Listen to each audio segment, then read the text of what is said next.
Are you tired of your poorly organized board games? Are you getting fed up with the mess every time you want to play a game? Are you getting desperate for a solution? Then fear no more, 'cause we got you covered. Board game organizers, customly made to every one of your board games.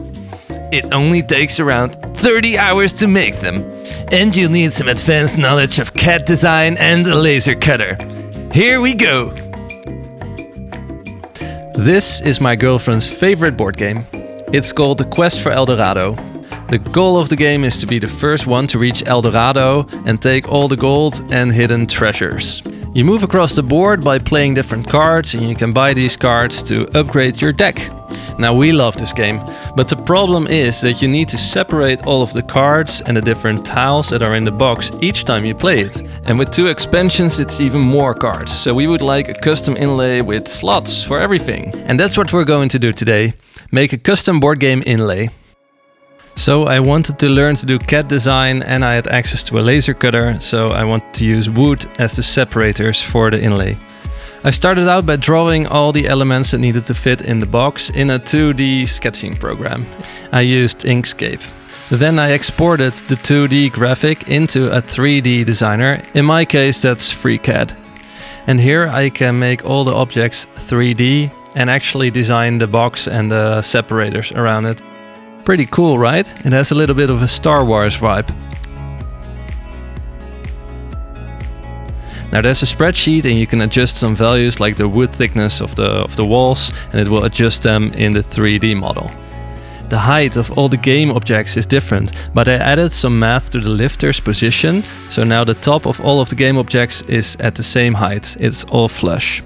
Now that we have all the parts of the inlay, it's time to make finger joints for the laser cutter. In FreeCAD there's a tool to help you with this. It's called LC Interlock.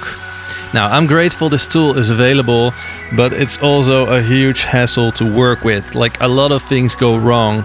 The process is destructive, so that means if you start this, you cannot really go back to designing. There's a lot of weird tricks you have to know. If you're making a small box and you're just learning CAD, okay, easy, you can get it done. But if you're making a big project like this, it's very, very easy to mess something up. And believe me, I did that plenty of times. Anyway, the box is done, all the finger joints are done, and now we can use the LC Interlock tool to export to a wonderful 2D view. Look at that. Now we can export this to a DXF file and import it into our nesting tool. This is Deep Nest. It's an open source nesting tool. You can import your cut list right here. You can put what kind of sheet you have, and then it will automatically calculate the best way to laser cut your parts. It's really nice. So here you can see the tool trying to optimize how much space it uses, so how much material is lost versus how much laser time is necessary. It tries to combine lines of different objects to save laser time, because usually you pay for the time that the laser is on. It's time to cut. Always a joy to look at this process.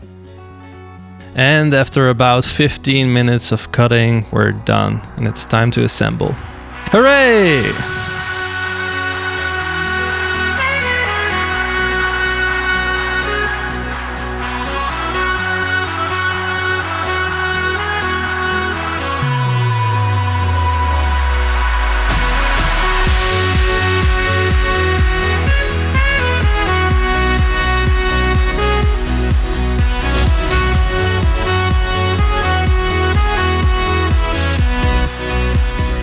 I didn't have the right wood clamps for this, so instead I used straps. If it works, it ain't stupid.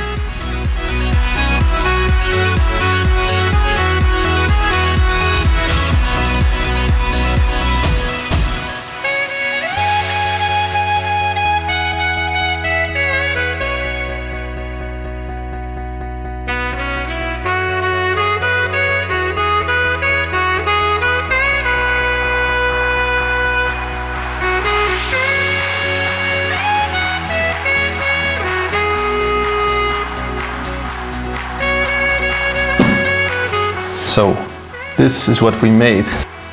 It worked! We have a nice inlay now. Woohoo! And you have all the parts flush with the same height on top. Well, that's a very clean look. Took about 30 hours with design time included, but that's because I made one the first time and it was not the right dimensions. This one also is not the right dimensions, but it's good enough. We learn from our mistakes. And as a bonus, I even made a second one for a different game. This one is made from acrylic. It has a nice green look which matches the look of the game itself. Has all the slots for the cards. And yeah, I'm very happy with this. So maybe this will inspire you to make your own project for a card game or for something else. Please let me know in the comments what you thought of this video. And I'm just starting out with YouTube, so I would appreciate a subscribe and a like if you enjoyed the content. Okay, until next time.